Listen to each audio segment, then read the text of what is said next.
So, what's the deal with a God who seems to insist that you can only ever worship Him? Does that really make sense? Or does it rob you of your freedom? You might want to stay tuned for this.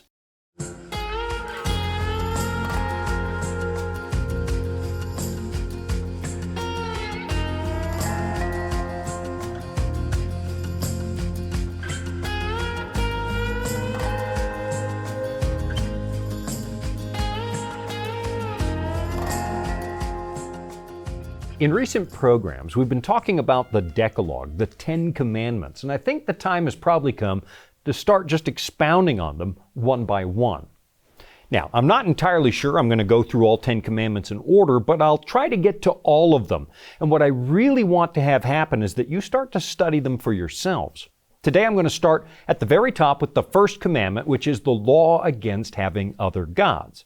So, Here's the way that it reads in the version you find in Exodus chapter 20, which is probably the better known version of the 10 Commandments. You'll find another version in Deuteronomy chapter 5, which is kind of a repeat performance, a second telling that takes place a little later in Israel's history. And between the two versions, there are some minor variations in the wording that you should probably pay attention to because they provide you with all sorts of interesting things to think about.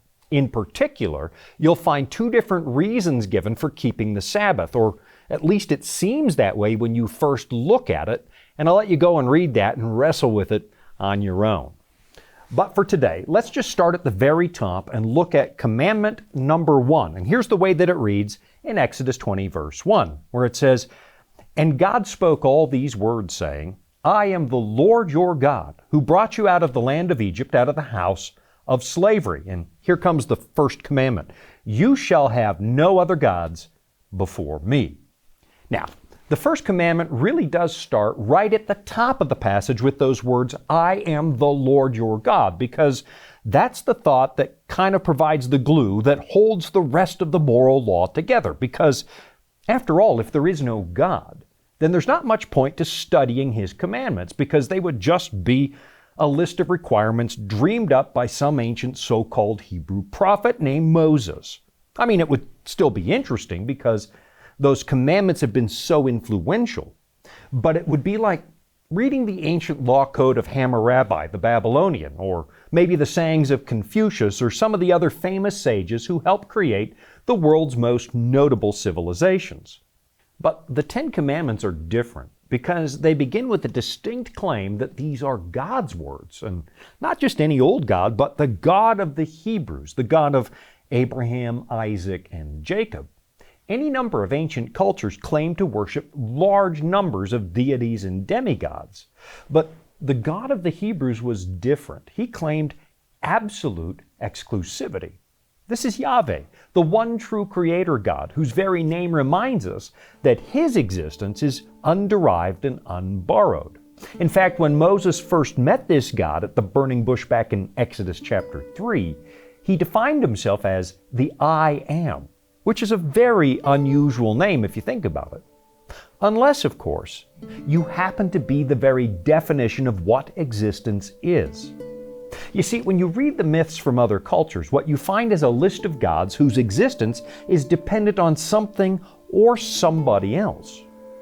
Somehow, the pagans always felt this need to explain where their gods came from, and that's largely because their gods were the product of human imagination.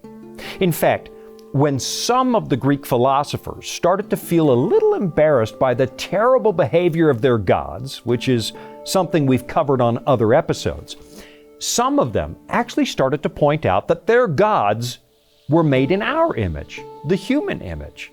They resembled us. They were petty, violent, and salacious, just like we are. But the God of Scripture is completely different. In fact, you'll notice that when the story of the Bible opens with that famous line in Genesis chapter 1, it just says, "In the beginning, God." And it never bothers to tell us where He comes from. And that's because, well, He didn't come from anywhere. He's self-existent, which means that He doesn't depend on anything or anybody else. I guess you could say that the God of the Bible is non-contingent. And that's a detail that has given some skeptics a lot of headaches because, Well, they can't seem to wrap their mind around what that's telling us. In the past, I've pointed out that guys like Richard Dawkins attack the existence of God exactly on this point. When believers insist that the universe looks like someone designed it, Dawkins made fun of them by essentially saying, well, then if everything that appears to be complex demands a designer, then who in the world designed your complex God? Now, to some people, that might look like a death blow to the design argument. But really it isn't. It's kind of like saying, here's a beautiful and sophisticated painting, and it has all the hallmarks of a Rembrandt. So we know that Rembrandt probably painted it. But then the skeptic says, well, then who painted Rembrandt? Nobody painted Rembrandt because Rembrandt is not a painting. So when somebody says who designed God, the answer is nobody, because God is not a creation. He's a creator, and there's a world of difference. God is the great I am, the only being whose existence does not depend on anything else. Of course, you and I derive our existence from Him. So it makes perfect sense that His moral code would begin with a statement reminding us of who He is versus who we are. I am Yahweh, your God. It's the perfect way to introduce the topic because we are not on the same level as God. And the one who made us is about to show us the very best way to live. Now, of course, this was originally addressed to the children of Israel, even though the moral principles found in the Ten Commandments are timeless and universal. It's not as if these were brand new laws that God thundered from the top of Sinai. Otherwise, you end up with a very strange proposition that murder and stealing were just absolutely fine before God spoke those words from Sinai. And obviously that can't possibly be true because the entire book of Genesis deals with people breaking God's law long before Mount Sinai. I mean, why in the world condemn Cain for killing Abel if it wasn't already wrong to murder? And did Abraham do wrong when he bore false witness to Abimelech? And really, what was the problem with the serpent lying to Eve? The Ten Commandments, of course, they're timeless principles.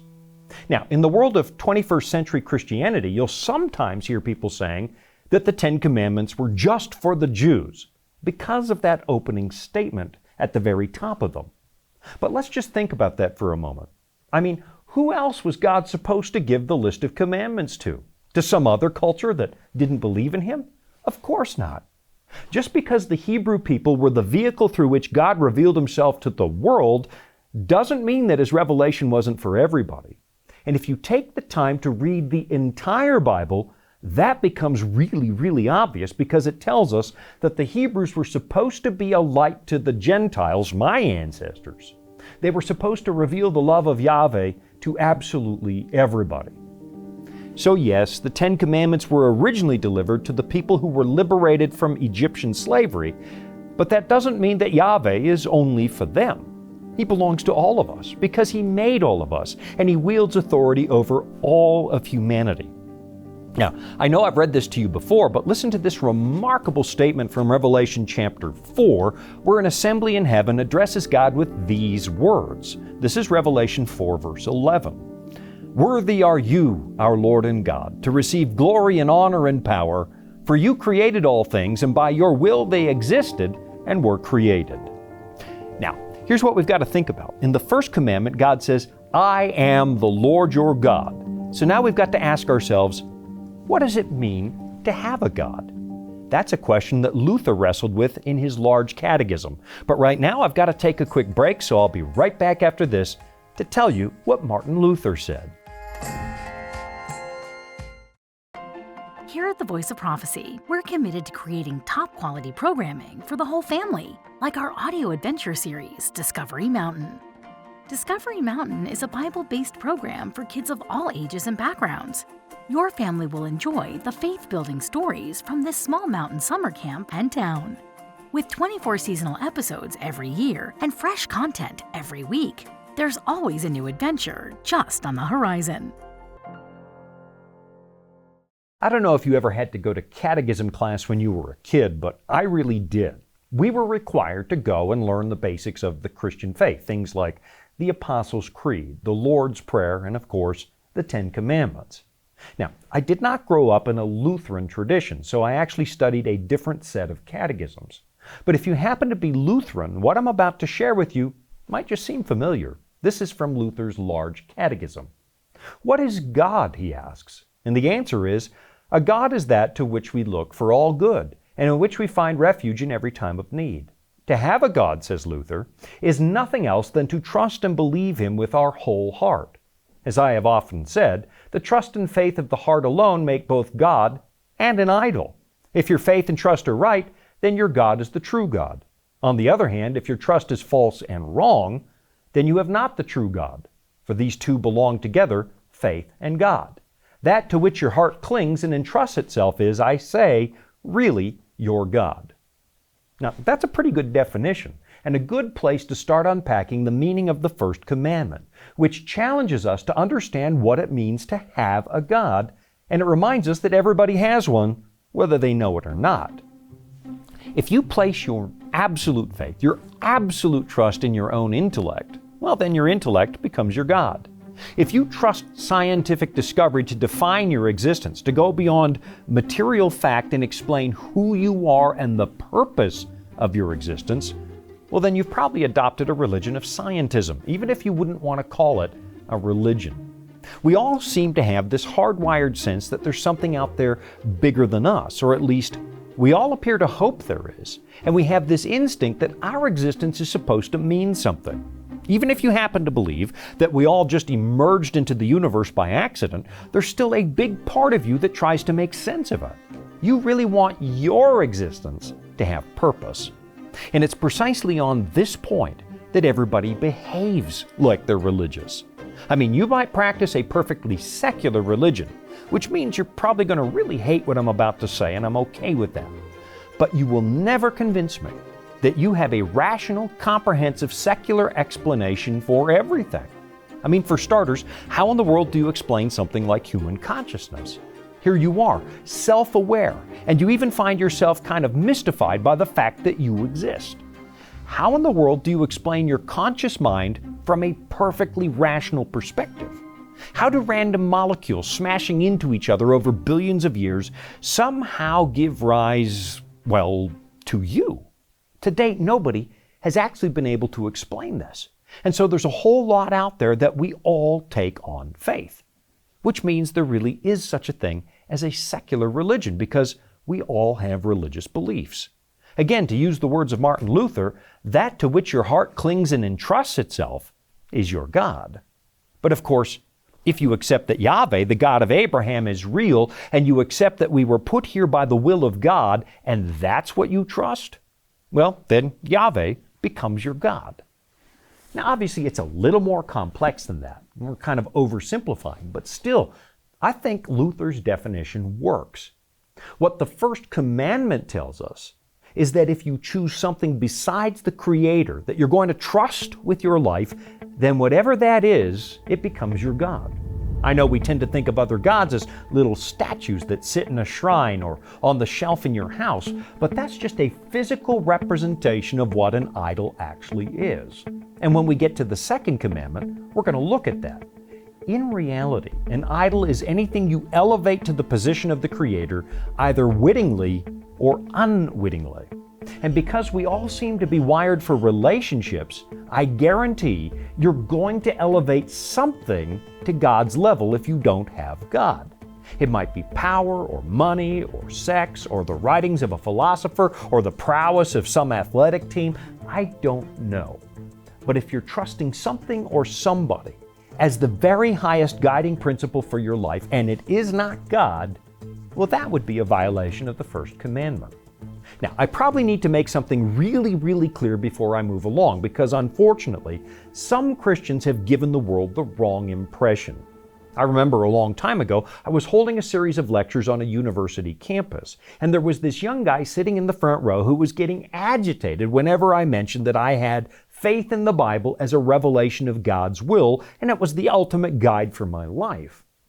I noticed that he hung around a little bit when I was finished, so I went and sat with him. We made a bit of small talk, and then he told me what was eating at him.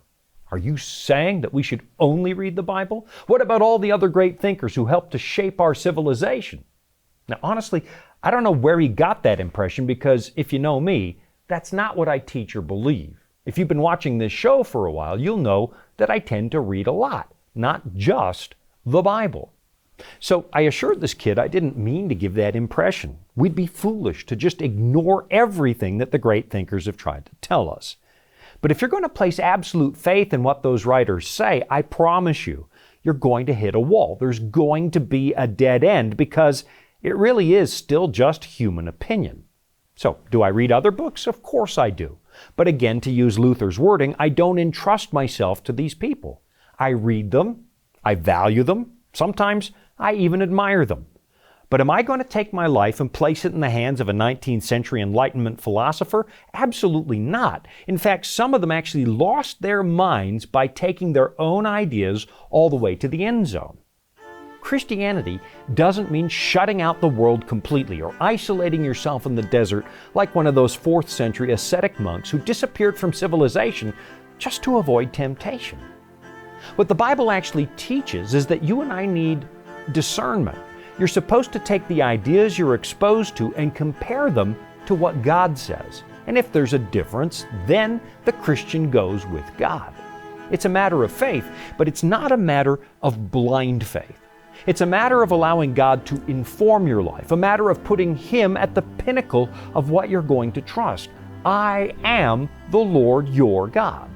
And if that God is real, and if the claims of the Bible are real, then the first commandment makes really, really good sense. I mean, why in the world would you want to trust anybody or anything as a supreme guiding light if it isn't the one who made you? I mean, would you rather fix your car with my help or with the help of the engineer who designed that car? It's kind of a no-brainer. It's a little like the role that parents play. When your child first sets out to go and explore the world, it can be a little bit nerve-wracking because you as a parent know there are 1,001 voices out there who will try to tell your child what to do and how to live. And you know full well that none of those voices loves your child like you do.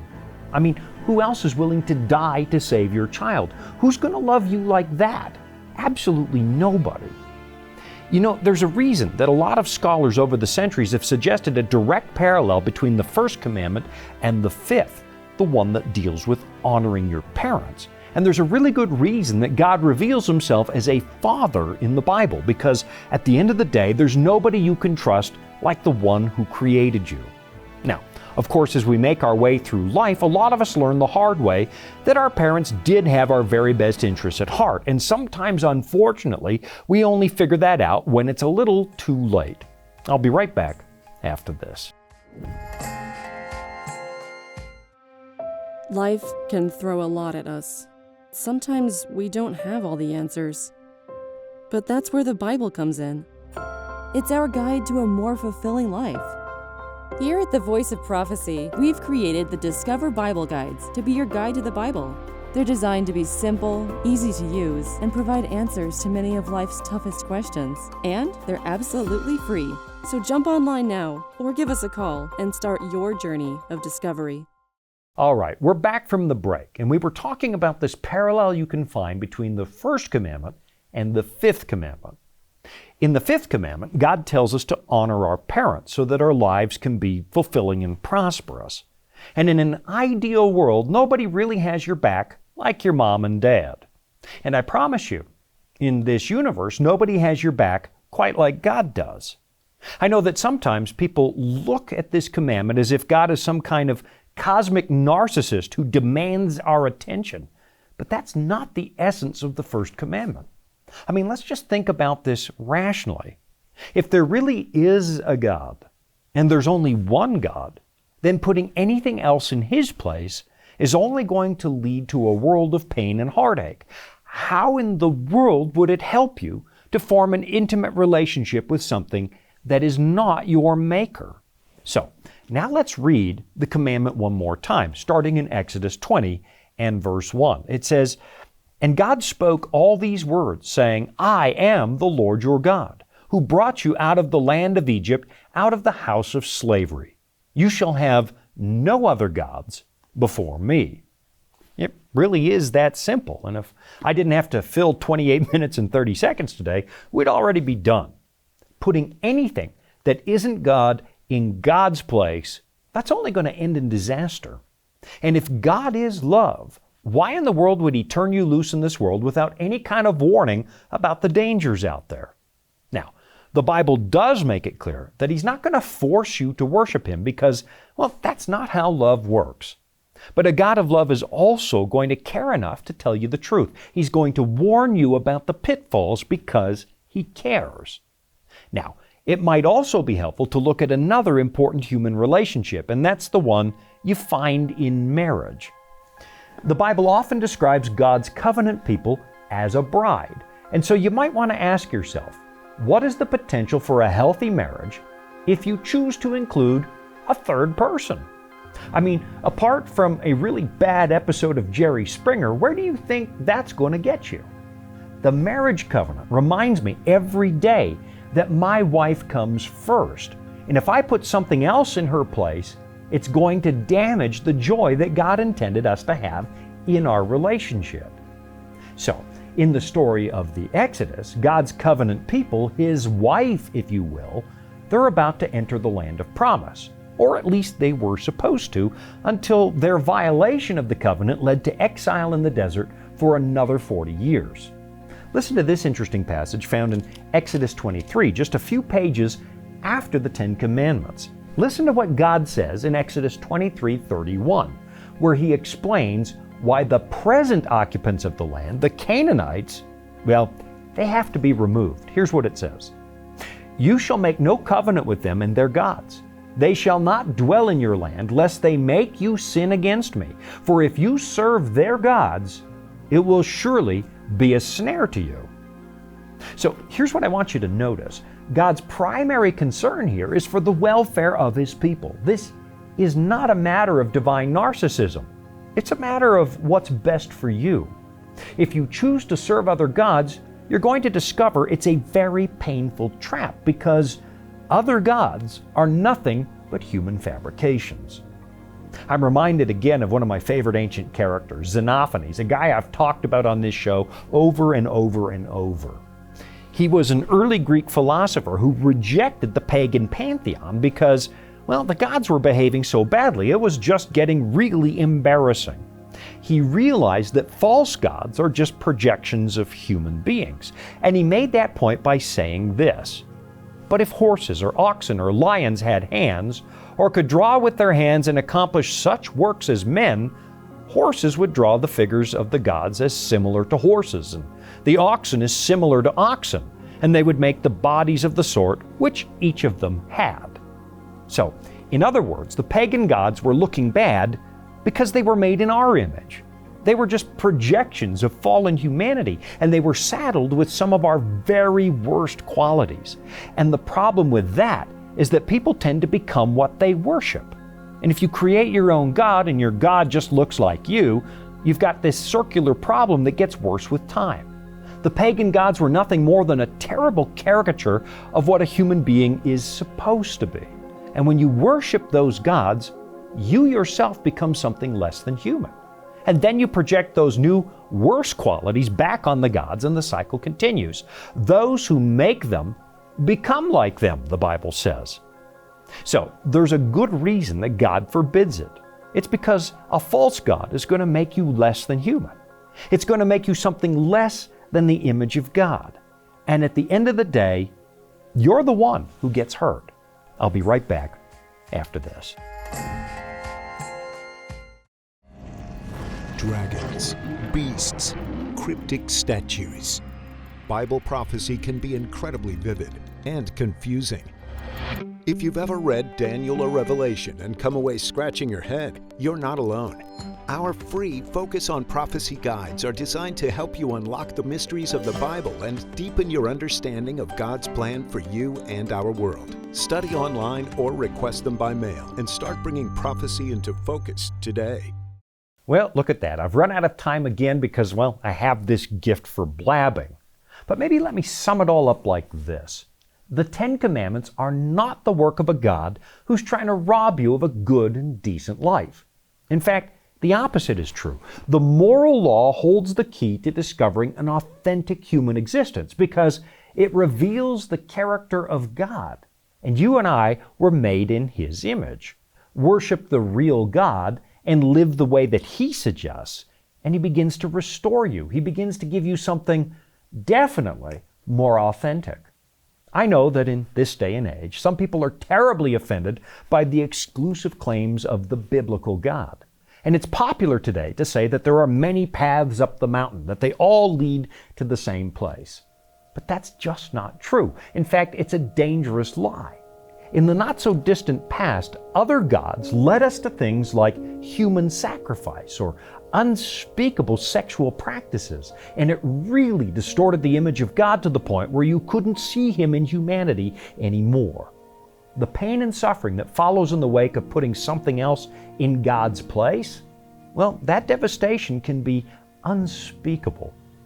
You and I might not be building massive pyramids to a sun god where we go and rip out the still beating heart of our enemies as an act of devotion. But the harm caused by worshiping other gods is still playing out in our generation. Over the course of the 19th and 20th centuries, we saw powerful people suggest that rationality alone can solve our very worst problems, and we elevated our capacity for reason to the status of a god. And some people who claim to be disciples of rational thought ended up elevating the state itself to the level of a god. And when some people didn't fit the ambitions of the tyrants who ran that state, tens of millions were sacrificed on the altar of human ambition. I mean, just hop on YouTube and watch a few Nazi rallies from the 30s or 40s, or watch some of Stalin's propaganda and tell me they don't have religious overtones. They do. And every time we put something or somebody in God's place, it only makes the pain and suffering worse for everybody. Meanwhile, here in the pages of the Bible, we have a God who makes this astonishing promise for people who put the one true God on the throne of their hearts. The Bible says, "Therefore, they are before the throne of God, and serve Him day and night in His temple. And He who sits on the throne will shelter them with His presence. They shall hunger no more, neither thirst any more. The sun shall not strike them, nor any scorching heat. For the Lamb in the midst of the throne will be their shepherd, and He will guide them to springs of living water, and God will wipe away every tear from their eyes." So you tell me, does the first commandment make really good sense? Yeah, it does. And I can tell you, as someone who's lived with God and without God, this really is the better way to live. Thanks for joining me today. I'm Shawn Boonstra, and you've been watching Authentic. You want to help more people see Authentic for free? Like, comment, and subscribe, and share this episode. That tells the algorithm you really like the show, which in turn recommends Authentic to a lot more people. Thanks for your support.